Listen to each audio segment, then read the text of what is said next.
자, 오늘 비트코인 시황 브리핑 시나리오와 언제쯤 비트코인이 여러분들이 기다리시던 불장이 오는지에 대해서 그 시나리오를 조금 두 개의 얘기를 드리도록 하겠습니다. 그리고 비트코인 시황 브리핑도 같이 좀 해드릴게요. 그래서 일단은 비트코인 시황 브리핑을 해드릴게요. 오늘 영상은 좀 끝까지 좀 많이 봐주셨으면 좋겠습니다. 여러분들 인생이 바뀔 수 있는 영상일 수도 있으니까 가장 중요한 얘기를 좀 많이 담을 예정입니다. 어쨌든 비트코인 같은 경우는 제가 뭐 쌍바닥을 찍을 거라고 얘기를 했는데 18.8K까지 18.5K나 찍고 상승이 나올 거라고 했는데 지금 19.8K 정도 하고 있죠. 그래서 현재는 아직 못 찍고 있고, 만약에 여기서 상승을 하더라도 저는 조금 좀 가짜라고 보고 있고, 만약에 20.2K 부근을 일봉상으로 한 3일이나 5일 정도 3일이나 5일 정도 안착을 하고 그 위에서 놀고 있으면 거기서 바로 갈 수 있어요. 지금이 저점일 수도 있습니다. 그렇지만은 현물 투자하시는 분들은 여기서 타셔도 돼요. 정확한 타점에 타실 필요가 없고, 지금도 아주 좋은 가격이라고 보고 있고, 선물 투자하시는 분들은 롱을 잡고 싶으신 분들은 18.7K, 18.5K 가장 가깝게 타셔서 그 진입 라인을 손절가로 보시고, 아주 손익비가 좋다라고 좋은 자리라고 제가 전 영상에서 얘기를 드렸죠. 그리고 제가 오늘 비트코인이 언제 불장이 오는지에 대해서 말씀을 또 드리도록 하겠습니다. 일단 그 전에 앞서서 제가 작년에 뭐 작년 같은 경우에는 비트코인이 많이 떨어졌을 때 비트코인이 일봉상으로 요 부근에서 상승을 하고 난 다음에 사람들이 여기서 뭐 14K 간다 뭐 10K 간다라고 얘기를 했을 때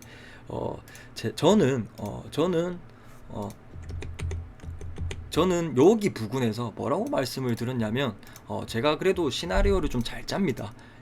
그래서 거기서 무슨 말씀을 제가 이렇게 했냐면, 지금 요때가 델타 변이가 딱 터졌었거든요. 요때가.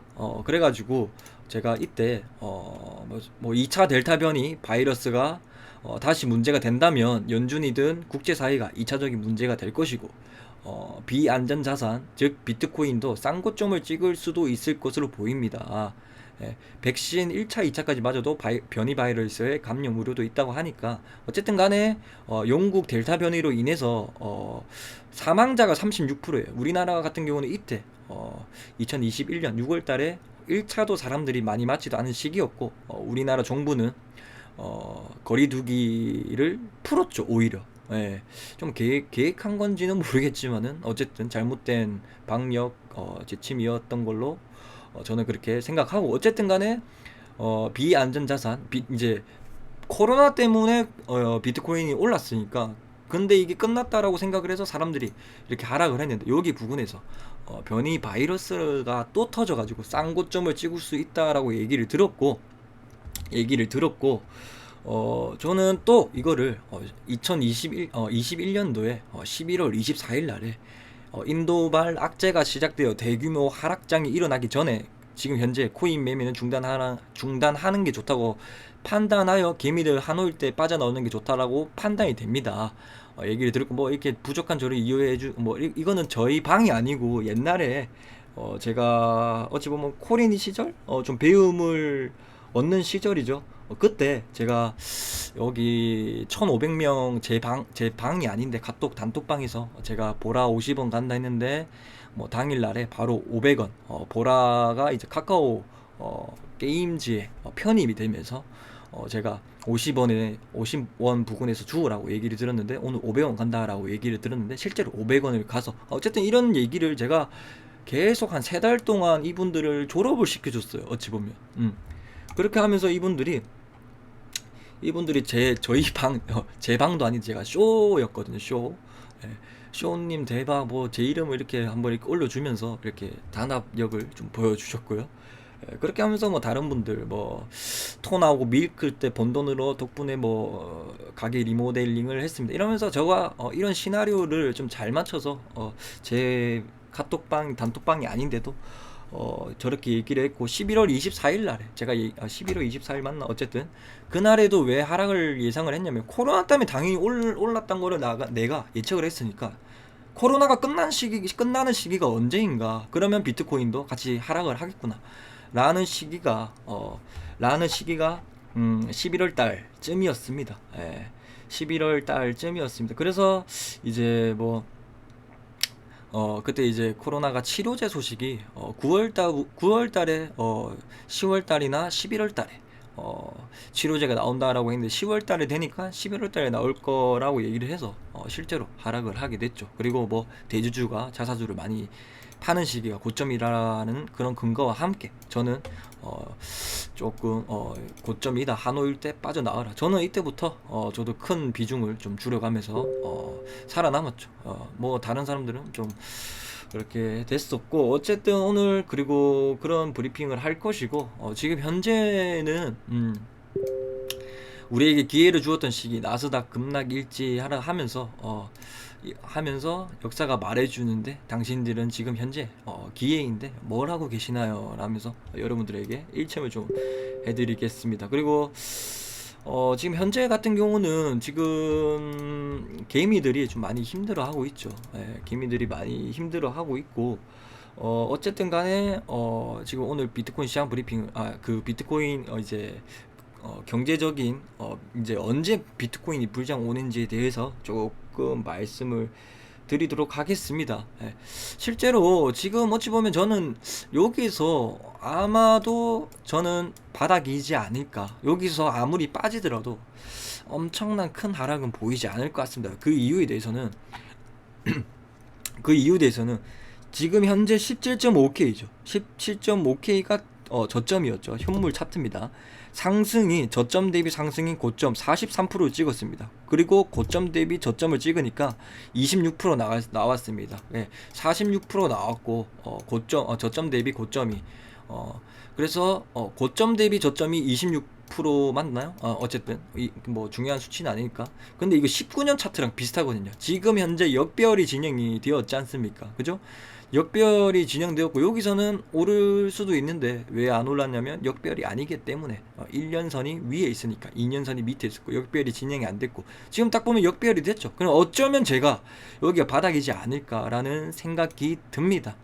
아무리 빠져도 16K나 17K 부근이다라고 얘기를 드렸던 이유가 차트상에서도 지금 현재 역배열이 진행되고 있고 실제로 19년도 차트를 한번 볼까요? 예. 19년도 차트 좀 비슷하죠. 쌍고점은 안 찍었지만은 쌍고점을 찍었던 이유가 델타 변이 때문에 쌍고점을 찍고 내려왔기 때문에 그거 제외하고는 차트가 똑같다라고 제가 얘기를 드릴 수 있고 예. 여기서도 역배열이 진행이 안 된 상황에서 반등이 나왔기 때문에 가짜다. 하지만은 지금 현재는 요런 장이 아닐까 싶습니다. 예. 하지만은 조금 조심해야 되는 게 시나리오가 지금 현재가 여기면 다행인데 지금 현재가 제가 조금 반대도 생각을 해야 되거든. 살면서 뒤도 한번 생각해 봐야 되거든요. 만약에 이런 그림이 나온다. 이런 그림이 나올 수도 있습니다. 제가 얘기를 드릴게요. 만약에 지금 현재가 이런 그림인데 이런 그림이 나온다. 그래서 제가 지금 조금 보수적으로 하고 매매를 그렇게 하고 있는 이유가 이곳이 어쨌든 역배열이기 때문에 여기서 현물로 만약에 물리더라도 시간이 지나면 그래도 저점이다. 왜냐하면 2년선보다 가격이 싼 가격이고 1년 평균 가격보다 싼 가격이니까 왜냐하면 그 이평선의 밑인 가격이니까 여기는 물려도 현물 투자자분들은 걸려도 대략적으로 10월달이니까 4개월 동안 존버하면 이런 식으로 큰 펌핑을 먹을 수 있다 라는 얘기입니다. 어쨌든 이게 지금 현재 저점인지 아니면 또다시 19년도처럼 이렇게 하락을 주고 갈 것인지에 대해서 지금 좀 얘기를 드리도록 하겠습니다. 오늘 좀 중요한 얘기니까 끝까지 좀 봐주시기 바라고 어쨌든 지금 내용은 19년도 차트와 비슷하고 역배열이 진행이 된 상태에서는 진짜 찐반등으로 나왔다. 바닥이었다라는 얘기죠. 바닥이 나왔다. 바닥이 나왔다라고 정리를 드리고 역배열에서는 제가 쓰고 있는 역배열에서는 어쨌든 자 그래서 만약에 요때도 제가 여기에서도 보시면 일봉상으로 여기 보시면 잠시만요. 여기에서도 상승을 했죠. 예, 여러분들 저점 대비 상승을 했죠. 상승이 37%로 상승을 했습니다. 그죠? 똑같이 볼게요. 아까 거기랑 37%가 상승을 했고, 여러분들이 여기서 제가 뭐 27K 간다 이렇게 했을 때 뭐 여기서 지금 그림이랑 흡사하다는 얘기죠. 예. 여기서 36%가 오르고 고점 대비 하락이 21%다. 그 다음에 어떻게 됐다? 계속 상승을 했다. 그래서 제가 25K 간다라는 근거가 이것까지 해서 3개가 포함됐다. 과거의 차트를 봤을 때 단지 지금 현재 자리가 여기인지, 지금 현재 자리가 여기인지, 지금 자리가 여기인지에 대해서는 그거는 여러분들에게 상상을 맡길 건데, 지금 근거를 얘기를 드릴게요. 그래서 지금 말씀을 드릴게요. 그래서 어쨌든 저 19년도 차트와 흡사하다. 어쨌든 간에 잠시만요. 매부장을 좀 켜가지고 얘기를 좀 드리겠습니다. 자, 지금부터 중요한 얘기입니다. 집중 있게 좀 들어주시기 바랍니다. 어쨌든 지금 미국에서는 지금 양적 긴축을 하고 있죠. 양적 긴축을 하고 있죠. 금리를 인상을 하면서 인플레이션을 꺾으려고 하고 있는데, 꺾으려고 하고 있는데 인플레이션은 결국에 못 잡고 있죠. 그래서 제가 지난 영상에서 말했죠. 미국 지금 실업률이 좋은 거는, 미국 실업률이 좋은 거는 인플레 착시 효과다라고 말씀을 드립니다. 이전 영상에서 얘기 들었죠. 복수 차원으로 한 번 더 언급을 드릴게요. 이게 무슨 말이냐? 인플레이션은 원자재 가격입니다.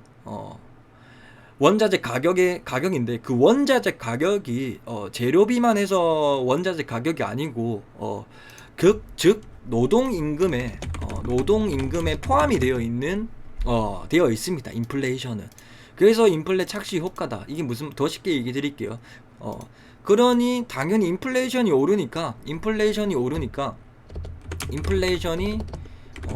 상승을 하니까, 인플레이션을 상승을 하니까 이제 임금이 올랐죠. 그러니 이제 사람들이 인플레이션이 이렇게 오르기 전에, 예를 들어서 인플레이션이 이렇게 올리기 전에 200만 원이었는데 지금 현재 4% 정도 올랐죠. 4% 5%까지 올렸는데, 예를 들어서가 아니고 제 수치를 얘기 드렸는데 210만 원쯤, 약 210만 원 정도 올랐으니 당연히 실업률에 대해서 좋게 나오는 거예요. 하지만 미국 인플레이션은 8% 9%로 향하고 있다. 그래서 즉 실질 금리는 실질 그 월급 같은 경우는 마이너스다 라는 얘기고요. 이게 연준에서 큰 그림으로 계획한 착시 효과인지는 모르겠으나 결국에는 둔화, 침체, 디플레이션, 억압 이렇게 옵니다. 그래서 미국 경제가 2022년도에 1분기, 2분기 연속해서 지금 현재 1분기, 2분기 연속해서 마이너스 GDP 성장을 했죠. 이게 사람들이 경기 침체나 리세션이냐, 경기 침체가 왔냐, 경기 침체다, 약간 이렇게 입장이 반대인 사람들이 많은데, 지금 현재 같은 경우 노동시장의 여건들이 경기를 판단할 때, 노동시장의 여건들이 현재 경기를 판단을 할 때 가장 중요한 지표거든요. 그래서 노동시장이 경기 판단을 할 때 중요한 지표다. 노동시장이 경기 판단을 할 때 가장 중요한 지표다. 그래서 임금은 별로 안 올랐는데, 실질적으로 실질 임금은 마이너스인데, 명목 임금이 오르니 사람들이 일도 하려고 하고, 뭐 자기 연봉이 올랐으니 돈도 쓰는 것이 맞잖아. 자기 연봉이 많이 올랐으니까 자기 연봉이 많이 올라서 사람들이 미국에 소비를 많이 하는 거지. 그러니까 당연히 이것이 인플레 착시 효과다 라고 말씀을 드립니다. 자, 적으면서 좀 얘기를 드릴게요. 여러분들 이해하기 쉽게 제가 말하는 거 똑같이. 그리고 파월은 만약에 고용 시장이 망가지더라도 금리 인상을 계속 데이터를 주시하면서 지금 현재 강하게 올리겠다 라고 말을 하고 있죠. 이게 무슨 말이냐면, 세게 말하고 있는데 이것이 연준의 뭐 큰 그림? 큰 그림이란 게 들통났죠. 누구한테? 저한테요. 죄송합니다. 어쨌든 그게 뭐냐? 연준의 목표는 기대 인플레이션을 잡는 것이다. 인플레이션을 잡는 게 아닙니다. 예. 그래서 금리 인상이 연준은 지금 어떻게 하고 싶었냐면 금리 인상 없이 침체를 경기 침체를 리세션을 일으키고 싶은 겁니다. 덜 욕도 먹고. 왜냐하면 심리를 위축시켜서 잘 들어요. 중요한 얘기입니다. 심리를 위축시켜서 노동시장을 불황을 만들어 버린 거예요. 네? 노동시장을 불황을 만들어 버리는 거예요. 노동시장을 불황을 만들어 버리고, 그럼 당연히 기업은 매출도 둔화되겠죠. 그죠? 맞잖아. 그래서 기업이 매출도 둔화되고 인건비도 올려줘야 되는데 올라줘야 되니 사람 고용 안 해. 이런 식으로 움직일 것입니다. 이게 뭐냐? 경기 침체가 나온다. 이거를 연준에서는 유도를 하고 있다. 왜 유도를 하는지에 대해서 마지막 부분에 얘기 드릴게요. 지금 얘기 드릴게요. 귀찮으니까.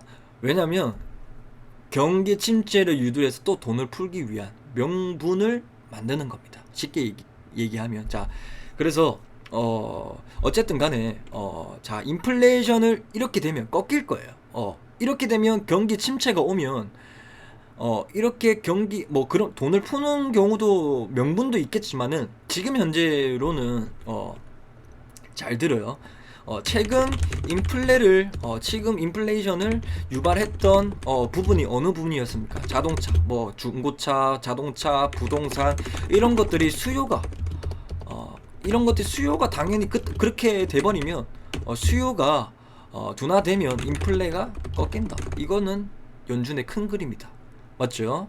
예. 꼭 금리 인상을 해서 리세션을 만들어서 금리를 인상을 해서 인플레이션을 잡을 필요가 없거든요. 그리고 금리 인상을 해서 경기 침체를 만들 필요가 없거든요. 인플레이션이 아니고 금리 인상을 해서 경기 침체, 리세션을 만들 필요가 없거든요. 경기 침체를 만들 필요가 없다. 맞잖아. 그 정부의 정책 당국자의 말 한마디도 파월이죠. 파월의 말 한마디가 경제에 얼마든지 영향을 받을 수 있는, 이것이 바로 연준의 정책 수단입니다. 네, 정책 수단. 그렇죠? 일단 그 뒤에는 자, 지금도 중요한 얘기입니다. 그 뒤에는 2023년도에 이런 식으로 경기 침체를 유도를 하고 있죠. 그러면 돈도 다시 양적 완화로 할 것이고, 그리고 미국이나 우크라이나, 러시아 정전도 아마도 끝날 겁니다. 그 시기가 2023년도 상반기에는 확실히 지금보다 경기가 좋아질 것입니다. 우크라이나, 러시아 공급망 이슈가 그때 되면 저는 진짜로 끝날 것으로 보이고, 전쟁이 끝날 것으로 보이고, 연준도 이걸 알기 때문에 금리 인상을 해서 경기 침체를 만들 필요 없고 기대 인플레이션을 꺾으려고 하는 그런 정책이다. 약간 지금보다 경기가 좋아질 것이다. 그게 여름쯤, 상반기나 늦어도 하반기, 여름, 이때쯤 본격적으로 나올 것으로 정말 자신 있게 말씀드릴게요. 왜냐하면 그 이유 근거 중에 쉽게 알아들을 수 있게 제가 좀 자료를 하나 보여드릴게요. 자, 소비자들이 일단 그 자료를 보여드리기 전에, 경기가 좋을 때나 이럴 때나, 즉 소비 심리가 좋을 때 이럴 때 어떻게 하냐? 이때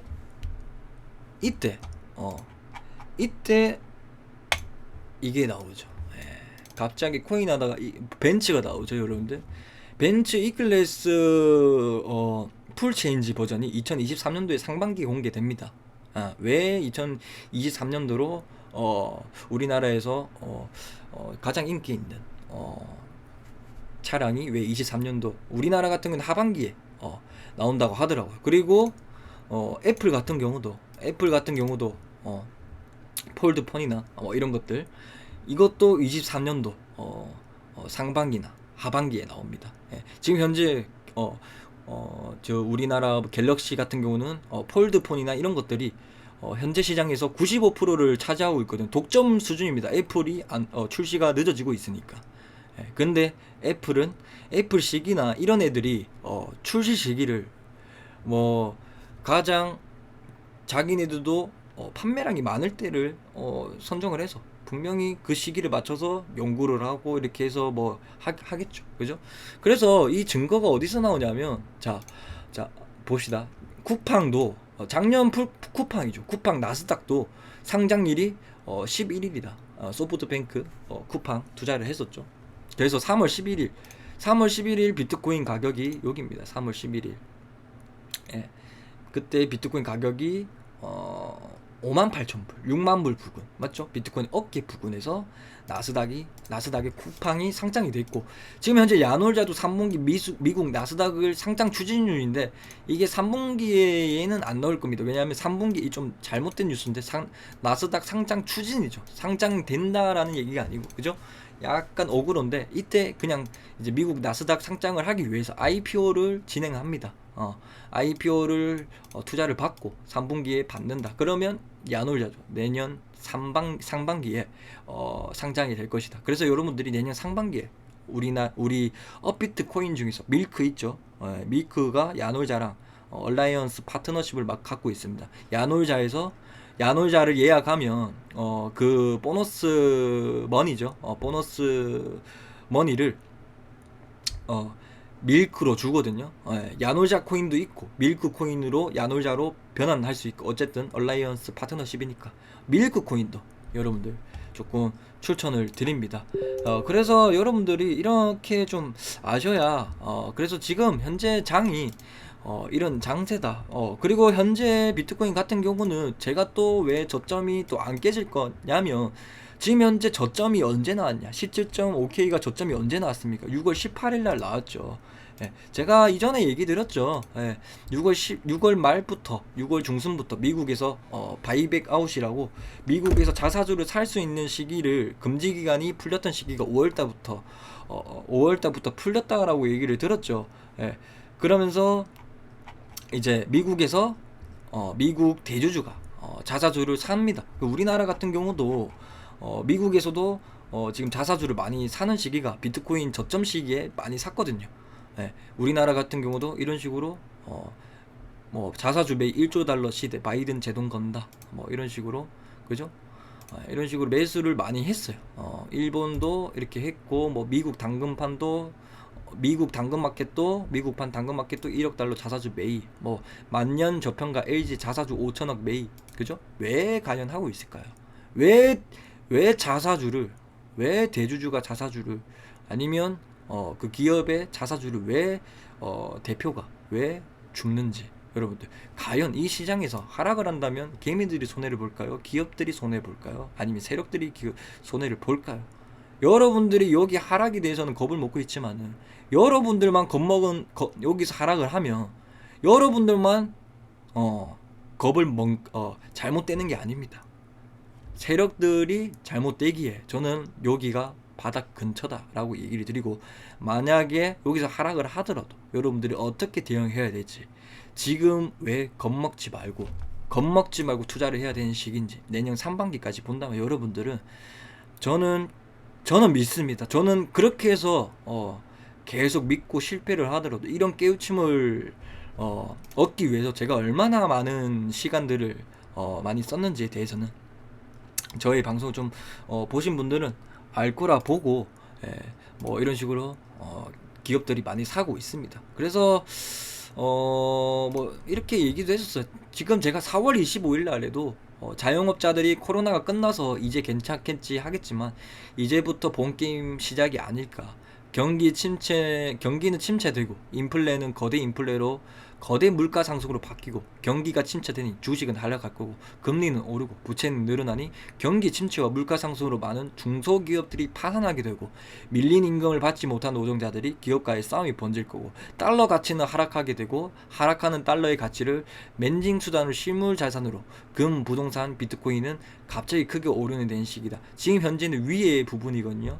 이게 달러 가치가 하락이 되고, 즉 이거는 내년 상반기 부분을 제가 큰 그림을 짠 거거든요. 예, 이게 4월 25일 날에 그래서 달러 가치는 하락되고, 하락하는 달러의 가치를 멘징 수단으로 실무 자산으로 금, 부동산, 비트코인은 갑자기 크게 오르게 되는 스태그플레이션 시대가 올 것이다. 여러분들은 스태그플레이션을 준비를 해야 된다. 코로나로 경제 위기를 막기 위해 무작위로 찍어낸 달러들을 다시 해소하니 도미노처럼 한순간에 무너지는 그런 그림. 이 1960년도 이후 62년 만에 찾아온 스태그플레이션, 70년도 스태그플레이션 시대에 많은 부의 재편이 있었다. 스태그플레이션 시대의 특징은 물가 상승이 폭동으로 나타나는 것이다. 세상에 공짜는 없다는 거 다 알 거다. 정부는 왜 자영업자에게 재난지원금을 왜 주었을까? 이미 그 안에 답은 정해져 있는지 모른다. 우리는 짜여진 각본 안에 살아가는 건지 모른다. 거기에 대해서 우리는 시나리오를 가지고 연준의 머리, 그들만의 위기, 그들만의 머리에서 우리가 조금 생각을 해야 된다라는 얘기입니다. 예, 그리고 21년 8월 27일에도 제가 지금 단계는 투자 시장 가용구 고점 매도 물량 정리 구간이 닿고 있음. 뉴욕 증시 및 한국 코스피 최고치 갱신 중 모두가 하노이 때 하노이 나올 상, 그죠? 빠르면 10월달 아니면 11월달 대의 하락장을 제가 3월 18일 날에 얘기를 들었습니다. 비트코인 6만 불 때. 예, 그렇죠. 어쨌든 오늘 시황 브리핑 여기까지 하도록 하겠습니다. 여러분들 조금 좀 오늘 내용에 대해서는 좀 많이 조금 유익한 영상이지 않았나 생각하고, 여러분들도 상반기 제 유튜브를 믿고 잘 따라오시면 그래도 큰 부자는 아니더라도 제가 자신있게 말씀드릴게요. 작은 부자는 될 수 있습니다. 그래서 여러분들이 마음가짐이 중요합니다. 매매는 기법보다 신법이 중요합니다. 여러분들의 마음이 중요한 거죠. 적당히 원하면 핑계가 생기고, 간절히 원하면 방법이 생깁니다. 오늘 시황 브리핑 여기까지 하도록 하겠습니다. 시청해 주셔서 감사합니다.